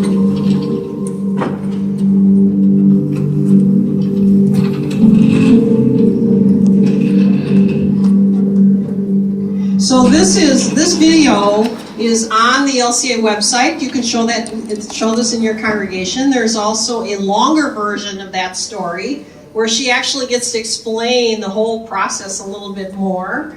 So this is part of the work that the Guardian Angels are doing. In Los Angeles, they've been extremely effective in helping people connect with lawyers. In Chicago, we've been trying to do that to some extent because we have the National Immigrant Justice Center that has 2,500 pro bono lawyers, and that's still not enough for all the cases that there are. But when we go to court, we help the judges by helping people know where they can go to get connected and get legal representation. We also help in other ways when we go to court with people. And it's the physical presence of the church in the courtroom. We don't wave an ELCA banner. We give people a little card that says, we are the church and we're here to accompany you through your court hearing. And then there's a prayer at the end of it, the Guardian Angel prayer. There's also another video that you can see about the Southwest California program that's on the ELCA website. So that's all I'll say about. I was just going to also say that the next Guardian Angel program that's going to be started is going to be in Omaha, Nebraska. It's a cooperative effort between the Nebraska Synod and the Western Iowa Synod, because all the people from Iowa go to court in Nebraska. So that's why it's really important. The bishop in South Dakota wants his fellow bishops in Minneapolis, St. Paul to get a program going because his people are going to Minneapolis. And so that's where it's really critical. There's some talk here about the possibility of there being a Guardian Angel program here in New York. And there's a young woman who's a seminarian who's interested. We're going to be going to immigration court on Monday. And so we'll see, maybe something will happen here. I will have to say, though, that New York, in terms of the judges you have, and you have 30 judges, actually you have a higher grant rate of asylum than most places in the country. So there probably are some difficult judges in that group, but when I started looking at the stats, I was really impressed with what I saw. I think it's a larger grant rate than Los Angeles has, which is where this program started. It's greater than Chicago, and we feel blessed in Chicago to have really good judges. One of whom happens to be an ELCA member who was from the Northeast Ohio Synod, and who decided to become an immigration judge. She's really good. So the worst place in the country is in Atlanta. So you can see we've been pressing. We finally have somebody in Atlanta who's trying to gather people together because they have like a 4% grant rate for asylum applications. That is horrible. So if you're in that area of the country, you are not going to win, most of the time. Okay, moving on. Okay, a quick question. You answered it. Oh, I did? Okay. All right. Right now we have 62 welcoming congregations all over the country. And there's actually a format in your materials for becoming a welcoming congregation, and we would love to see at least that everybody here can take this back to your congregation to either become a welcoming or sanctuary congregation.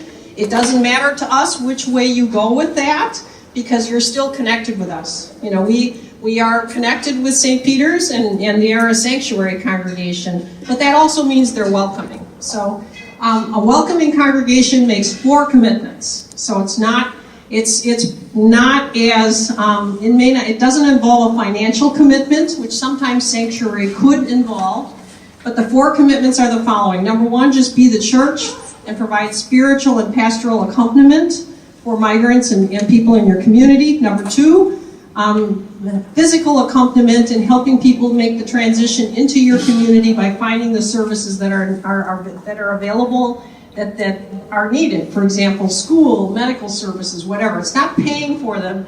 It's just helping people connect.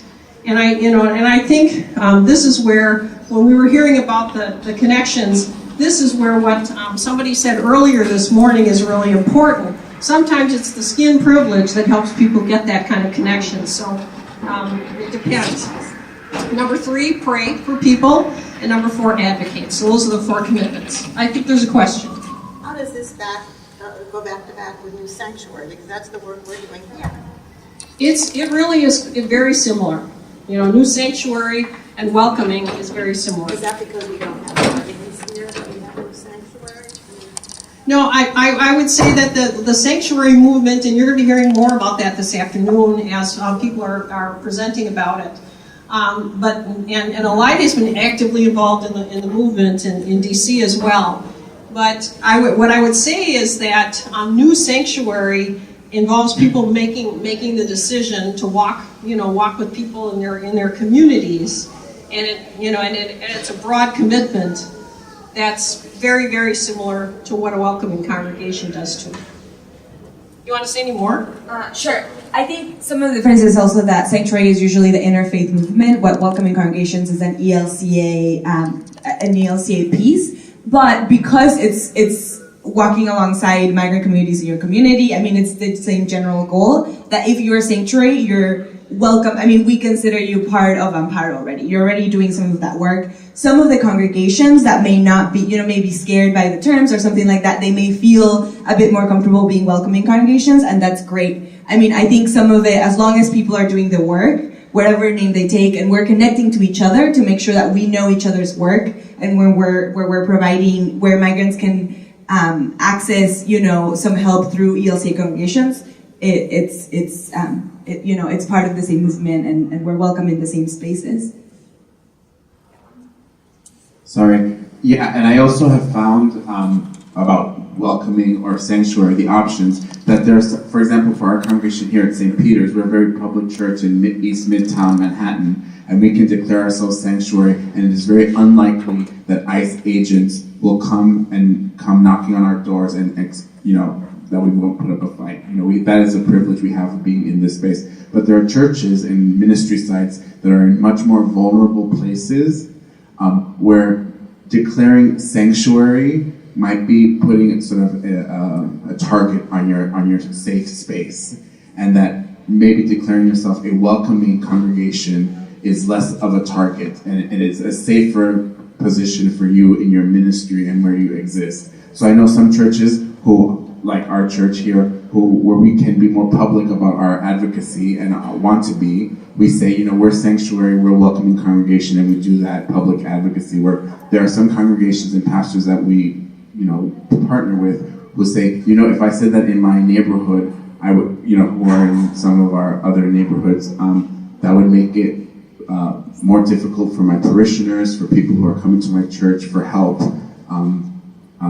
would put them more at risk. And so that's why we're we're lucky that we have these options of these signals to know that we are a safe space.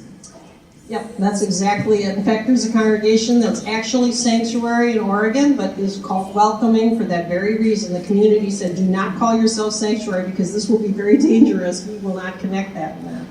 Okay, we got 2 quick questions here. I was just saying that it may not be appropriate right now, but at some time today, if someone could mention about health care for these people. I'm a chaplain and I work in hospitals, and I was just wondering what you come across in terms of needs, even if there's any accompaniment needs in that area as well. Briefly, what I would just say is that's part of what a welcoming congregation should accompany its members and the people that's it's accompanying to get the health care that's available in the communities. So, in terms of how that happens, that varies across the country. And I know in Chicago we have a cookbook of the services that are available that we got from the Interfaith Committee for Detained Migrants, and they have a whole manual that tells us what social services are available, or what healthcare services are available, and we put that on the back of the cards that we use in Chicago too, because there are free clinics that people can attend. So. For detained migrants, but this is only going to apply. It's not going to help you at all because it's all Chicago. It's all the Chicago resources. So each community has to develop that for themselves. There was another question. Actually, I wanted to share something because it may or may not be helpful, but our closest partner is the synagogue across the street, and they're in their own process of becoming a sanctuary congregation. It's been interesting that as St. Peter's has gone through this journey, that has helped the synagogue's conversation, and wanted to say that, it's more about doing the work than I think having the title or the label. But one of the things that we've found is that by saying the synagogue being able to point to St. Peter's doing this sanctuary work, it's helped further that conversation there. To the point where I think we've at least floated amongst some of the clergy the idea of sanctuary by association. So even if the synagogue can't, for various reasons, declare itself sanctuary, there may be this possibility. But I guess what I'm pointing to is that the talking about sanctuary in all of its different ways can also help to bring communities together and to actually do this work. So I just encourage folks to be creative about how you talk and also creative about how you live it out. So I would just commend to you, you have the Welcoming Congregation Commitment Form in your program here, so take that back. You also have the information about it. And I just hope, and I know one of the hopes here is that there will at least be one congregation in each one of the conferences to take the lead. So, but maybe there will be many, if there are many more, it'll be much stronger. So moving to the next slide is, as you know, now we have in the LCA 5 sanctuary synods. We had one in 2016 and after the 2017 assembly season, and also because of the declaration by the Synod Council here, now we have 5 sanctuary synods. 3 on the West Coast, in Sierra Pacific, Southwest California and Oregon, New England, and New York. So that's really marvelous. We have at least 10 sanctuary congregations that have connected with AMMPARO, but we know that there are many other ELCA congregations that are also sanctuaries. So there is a listing. I have some of the lists up here if you would like a list of the current congregations that are engaged in with sanctuary or with welcoming congregations, so that you can see who we have. This network has been extremely important to us. Our Central American companions have referred cases to us of people who they church members who are now in the United States and who have been detained, who are in different communities, and they are looking for our accompaniment. And I can tell you lots of stories. I told some stories to our little group this morning when we finished our journey a little bit earlier of how welcoming congregations have made a difference. Alaide also mentioned a story of a congregation in Decorah, Iowa. That was extremely key because the sponsors, the parents had received a call from ICE saying that they wanted information about the coyote so they could try to prosecute him or her for bringing the children to the United States. But the real idea here was to look at the sponsors. They called their welcoming congregation. They said, we don't trust this. Can you go with us to this? The welcoming congregation went with them. They also brought a lawyer too. Everybody walked out of this meeting. Nobody was arrested. And they are quite sure that the only reason that result happened is because there was accompaniment. So we have a very small It's a very small number. Stephen Bowman, the Executive Director of Domestic Mission, told the Church Council yesterday, this number is puny when you think about the fact that we have 9,000 congregations in the ELCA. What kind of a network could we be if we had more activity? So that's what we need to see grow.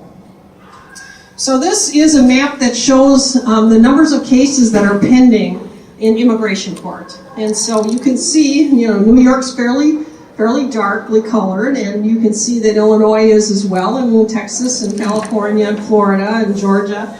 So this is a map that comes to show the numbers of cases pending, and where really there's more of a need for lawyers to step in because of the large numbers of cases, because there's an overwhelming number of people, and representation does make a big difference. So we have lawyers. It's a small group at this moment. 2 immigration lawyers in the Twin Cities, actually. That's their specialty. That's what they do. And then a lot of other lawyers that have gotten involved in various ways through the system in doing Know Your Rights seminars at congregations, in volunteer legal services, and in helping prepare people for credible fear interviews in Dilley, Texas, which is the facility for families where families are detained. So if you are a lawyer, and there's one in this room, I know, we would love to see you join this network. I had a marvelous opportunity to be with the ELCA Attorneys Association, which are basically Synod attorneys, and as a presentation was made about AMMPARO, and several of them actually stepped in and said, yes, I want to be part of the ELCA Lawyers Network. So that's really heartening to us, and a couple of them said that they will volunteer their time to go to Dilley, Texas, spend a week to help prepare for the credible fear interviews. So we need more lawyers in this movement to make it more effective. We also, you heard already about the way we collaborate with LIRS with some of the things on the one side, but we also have a lot of other opportunities for congregational involvement through LIRS, Lutheran Immigration and Refugee Service. LIRS has 16 detention programs all across the country, detention visitation programs, where people are going in and providing spiritual support to people who are detained. We have a lot of Lutheran clergy who are participating, and some lay people as well. There is also, LIRS has a Circles of Welcome program, which extends the welcome for refugee families. And as you may know, there are less refugee families coming in, but we still have a lot of refugee families in this country. The government only provides 90 days of basically a soft landing, which isn't very much for a family to get on their feet.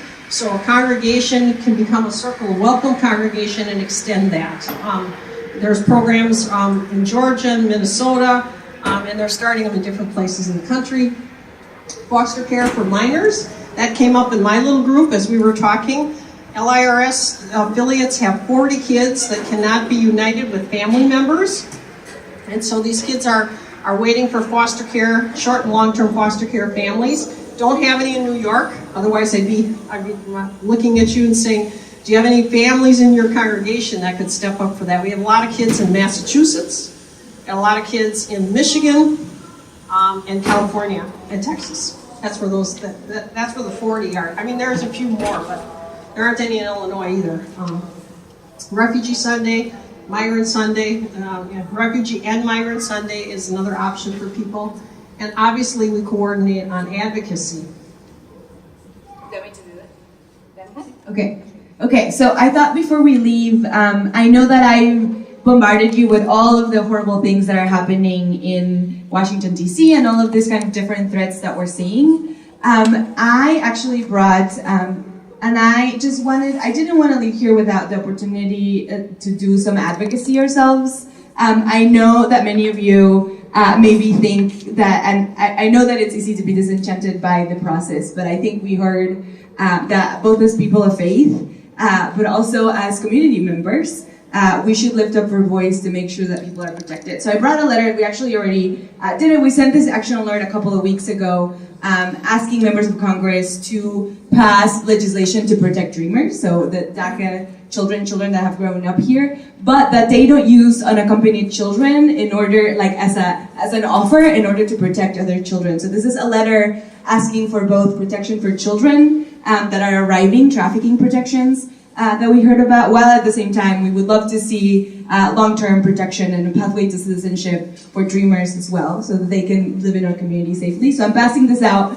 It has a spot where you can write in. It has something written in already. We ask that you put your address, because that's how we determine where your representatives are. And we can't do that. We know that if you're in New York, obviously we know your senators, but it's not as easy. So if you want to fill out 3 of them for both of your senators and your member of Congress, that's great. If you only want to fill 1 out because there is 1 member of Congress that you really want to make sure that they know how you feel, please make sure, please do that. Here it is. You can all join them in. And put them over here when you're done with them. If you want to take them with you and then send them later, that's okay. You can do that as well. You can find more of these letters on our website. If you go to elcaadvocacy.org/advocacy, you will see action alerts on your site, and you'll be able to access this letter as well. You also can send a letter to a member of Congress online. We show you how you can phone and give a call to your member of Congress and ask them for this.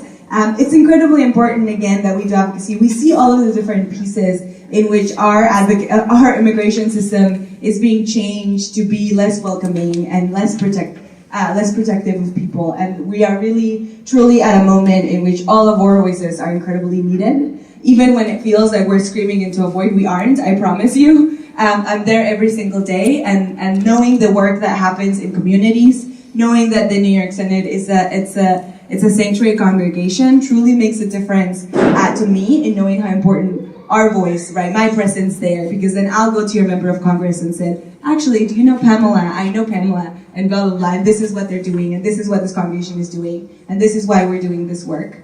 And so it really, truly matters, and we're really in some of the places in which making a difference. Sometimes we, as the ELCA, churches are everywhere. And so sometimes when organizations that work with immigrants don't have a presence, churches have a presence. And in that particular instances, we have a voice, and it's incredibly important. I know that sometimes it can feel very hopeless, but trust me when I tell you that it really, truly matters what all of you are doing and all of you are saying in your communities around the issues that you care about, including immigration. Yeah. And so now Christopher is going to come up because he has a commitment form for you all, and we'll explain what that's all about. So we're getting to the action part of the... So I want to say thank you guys for your presentation, for all the information. I'm just going to back up a little bit. It was this summer, when we were sort of drafting the resolution for the Synod to become sanctuary, I first connected with Mary Campbell, and I met Elias at the National Assembly. But there was a phone call from a pastor in El Salvador who had called Mary because there was a family in danger in upstate New York, near Poughkeepsie. And so Mary had called me, said, hey, we have a family who is scared and needs some help, and can you help them? And it was somewhere in upstate New York that I did not know where it was or what to do. And so I started calling. I called Padre Arias, I called the people in New Sanctuary, and just trying to find somebody who could help them or provide some kind of care or pastoral care or any kind of care to them.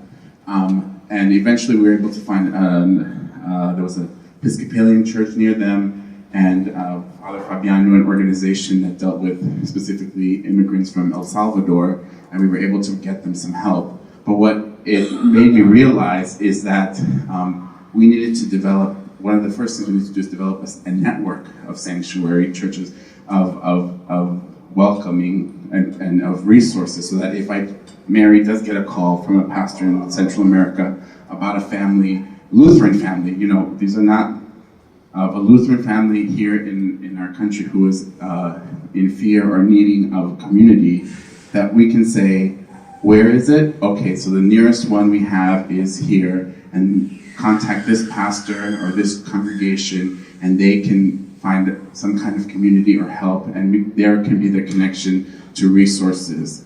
And so one of the goals of doing this immigration work this year through the SEND strategy is to develop that network.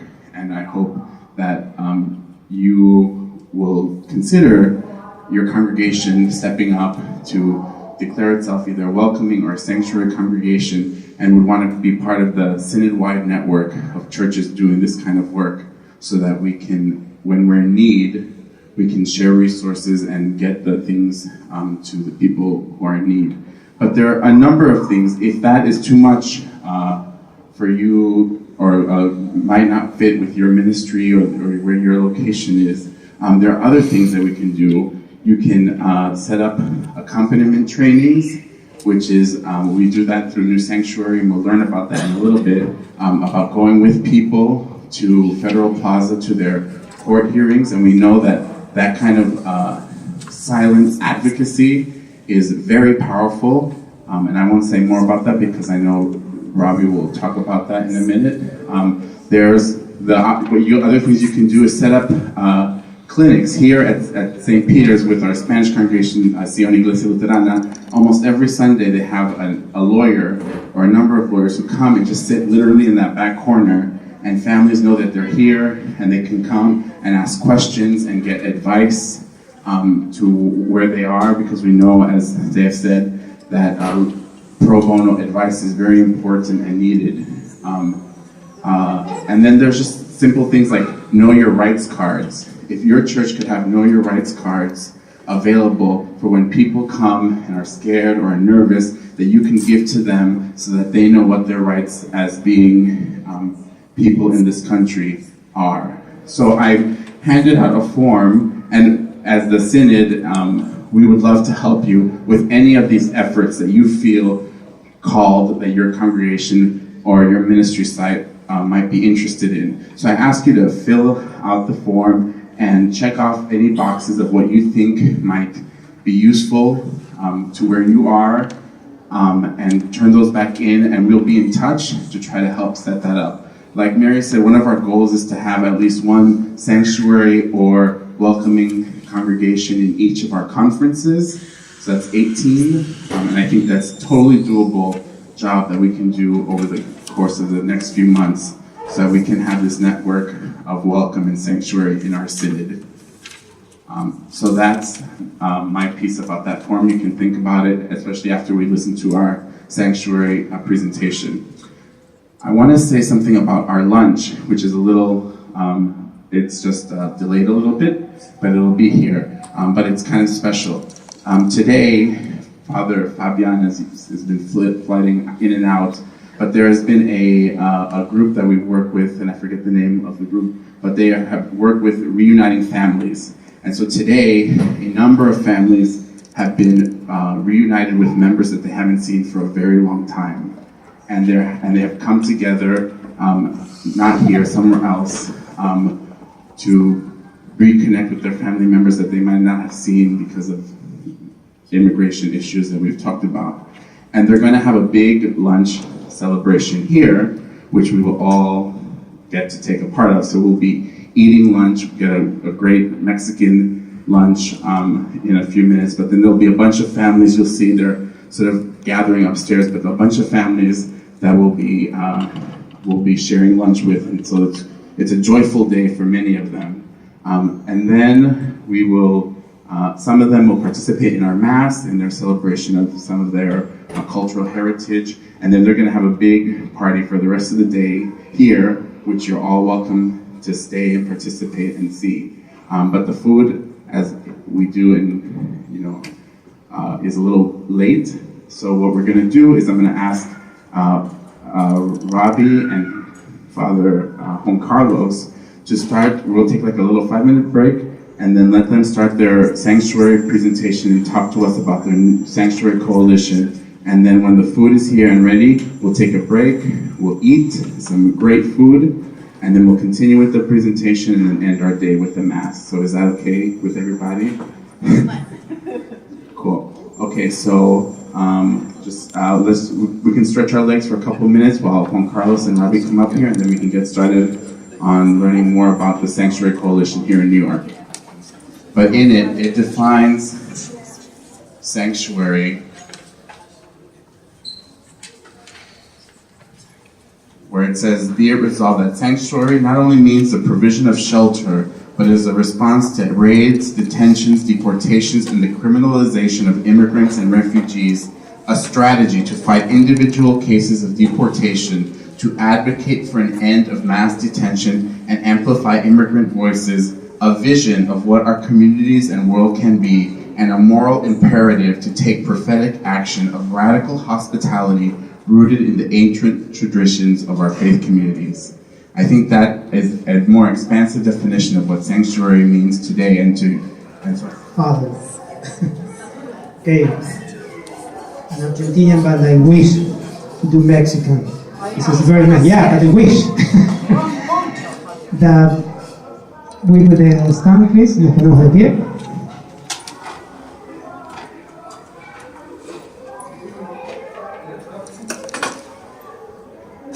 Padre amado, te damos gracias por todo lo que tenemos en nuestras vidas.